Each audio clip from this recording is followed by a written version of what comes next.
L'Algérie, ce pays que nous pensons si bien connaître, mais qui demeure encore très mystérieux, à l'image de son drapeau, dont nous allons parler aujourd'hui dans ce 4e épisode de notre série sur les drapeaux du monde.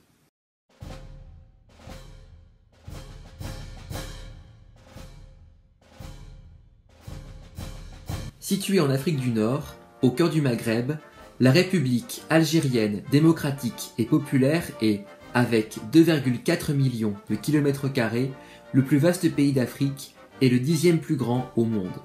Sa population, d'environ 40 millions d'habitants, se concentre essentiellement sur la côte méditerranéenne, où se trouve la capitale, Alger. Le pays a pour voisins la Tunisie et la Libye à l'est, le Niger au sud-est, le Mali et la Mauritanie au sud-ouest, et le Maroc à l'ouest. Mis à part le littoral au climat méditerranéen et les monts de l'Atlas, l'essentiel du territoire algérien est couvert par le désert du Sahara, le plus vaste du monde. Il s'agit aussi bien d'un désert de sable que d'un désert rocailleux.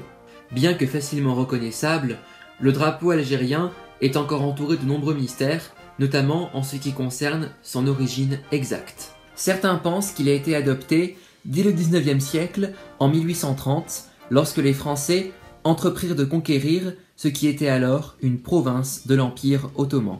D'autres pensent qu'il a été conçu en 1926 par le mouvement indépendantiste l'Étoile nord-africaine.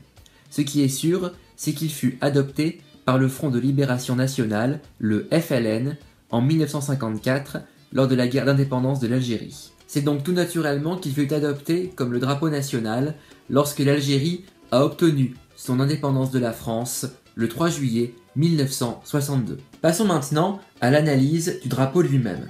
Le blanc représente la pureté et la paix, le rouge la liberté, le vert, le croissant et l'étoile représentent l'islam. Il faut noter que le croissant est ici plus fermé que sur d'autres drapeaux de pays musulmans, car pour les Algériens, les longues cornes du croissant portent bonheur. En raison de l'immensité de son territoire, de l'ampleur de ses ressources naturelles, de la jeunesse et du dynamisme de sa population, l'Algérie dispose de nombreux atouts. Cependant, le pays doit également faire face à de nombreux problèmes, tant sur le plan politique que sur le plan économique et social. Et c'est la fin du 4e épisode de notre série sur les drapeaux du monde. Pour le prochain épisode, nous reviendrons en Europe, chez un voisin que nous connaissons particulièrement bien, l'Allemagne. D'ici là, prenez bien soin de vous. À bientôt!